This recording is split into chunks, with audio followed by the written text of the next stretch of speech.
Halo sobat semua, selamat datang kembali di channel novel kita. Sebelum kita lanjutkan ceritanya ini, ayo jangan lupa subscribe, like, komen, share, dan nyalakan lonceng notifikasinya agar mendapatkan notifikasi video terbaru ketika Mimin upload videonya.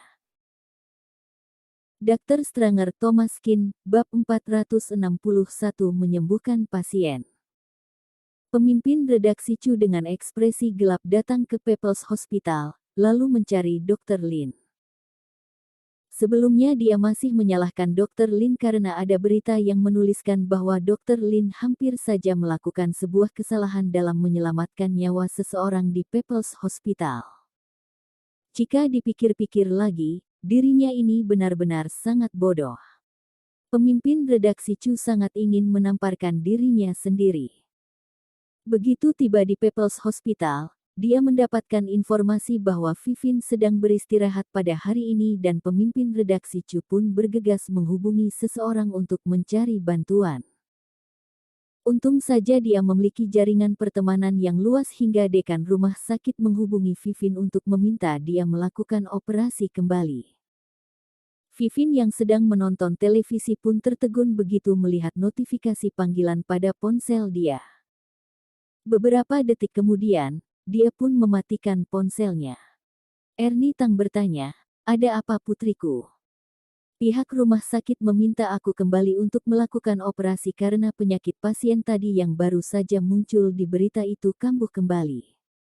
Ernie Tang juga sangat terkejut. "Oh, rupanya sesuai dengan dugaan kakak iparmu. Kalau begitu cepatlah kalian pergi." Vivin dengan terkejut menatap ke arah Thomas Kin. Dia tidak menyangka dia dapat menebaknya. Kelihatannya dia sangat ahli dalam penyakit ini. Thomas Kin bergegas memakai jaket dan mengikuti Vivin pergi ke rumah sakit. Tentu saja dia harus pergi meskipun Vivin sudah tahu apa yang harus dia lakukan, akan tetapi dia tidak tahu cara mempraktikkannya.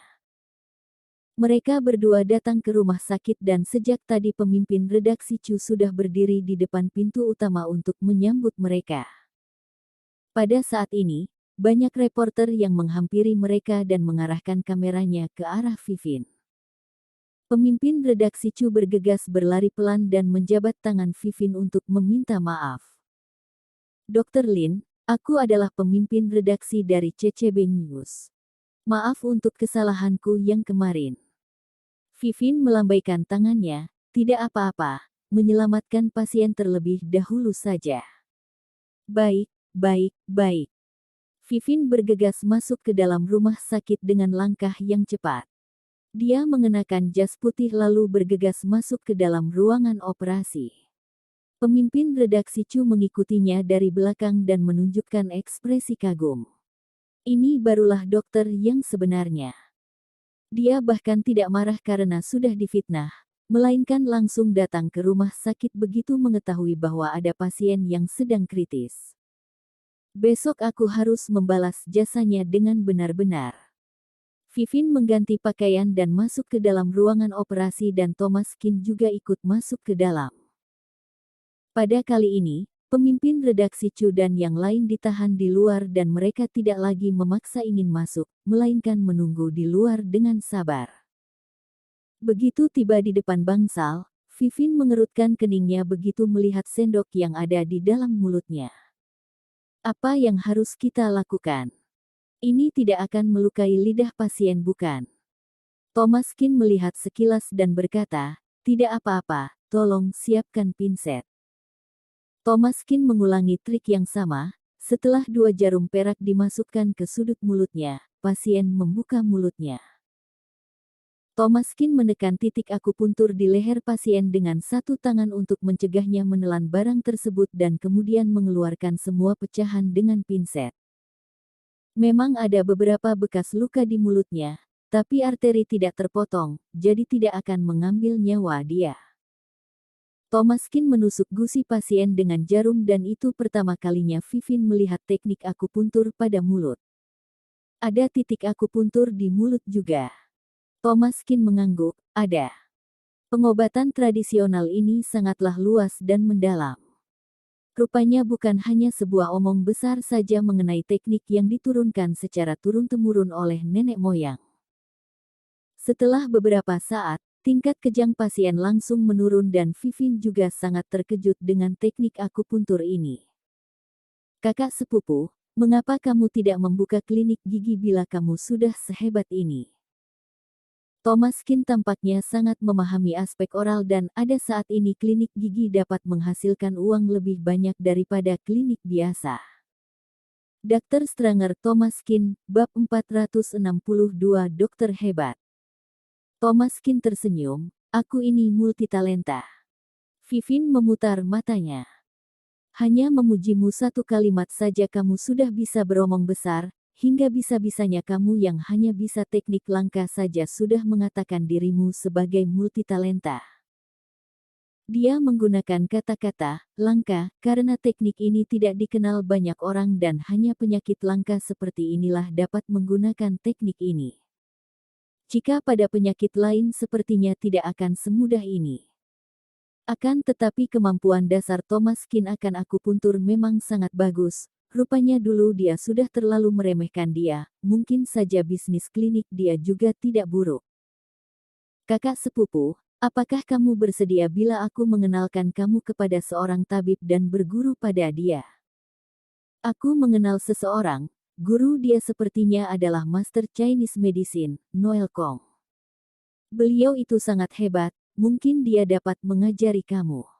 Pada masa lalu, Vivin tidak mungkin akan mengurusi masalah seperti ini karena dia selalu merasa Thomaskin merupakan orang kampungan.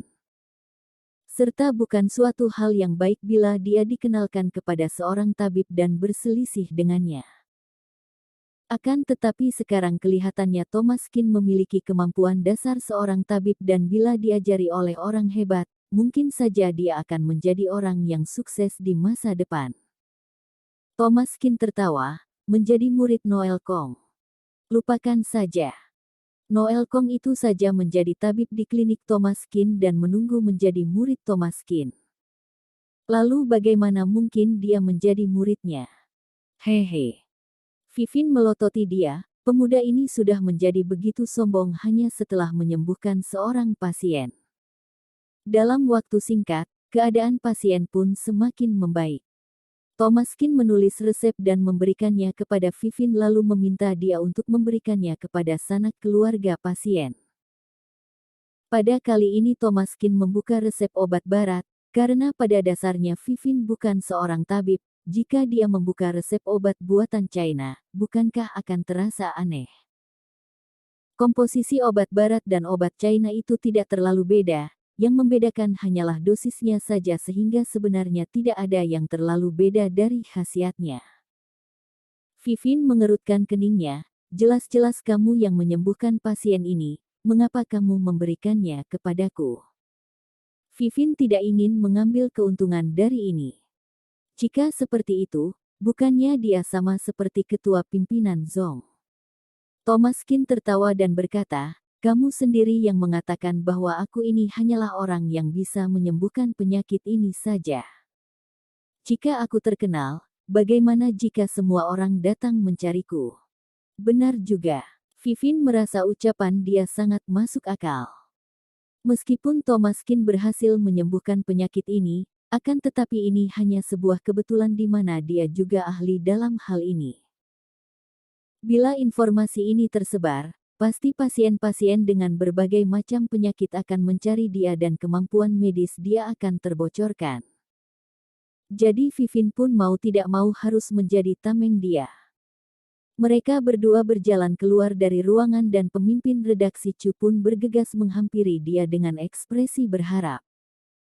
Vivin berkata, kalian tenang saja, keadaan pasien sudah stabil, aku membukakan resep untuk dia. Nanti berikan kepada dia dengan teratur.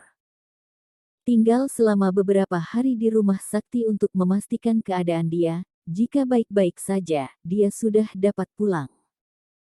Pemimpin redaksi Chu dengan sangat emosional berkata, dokter hebat, benar-benar dokter yang hebat. Kilatan lampu berkedip dari para reporter yang mulai mengambil gambar dan wawancara. Thomas Kin memanfaatkan kesempatan ini dan untuk pergi dengan tenang. Pada saat ini, beberapa pemimpin rumah sakit menghampiri kerumunan tersebut dan melihat punggung Thomas Kin. Tiba-tiba seseorang berkata, "Mengapa aku seperti melihat Dr. Kin?" Keesokan paginya, kembali diberitakan. Ketua pimpinan Zong bagian spesialis gigi berpura-pura hebat, akan tetapi dia tidak berdaya saat penyakit pasiennya kambuh, tidak berkeprimanusiaan. Dr. Vivin dari People's Hospital menggantikan posisi dia di saat-saat genting dan dia tetap merawat pasiennya dengan tulus meskipun dia difitnah. Di dalam hati Dr. Lin hanya ada pasiennya. Bersambung.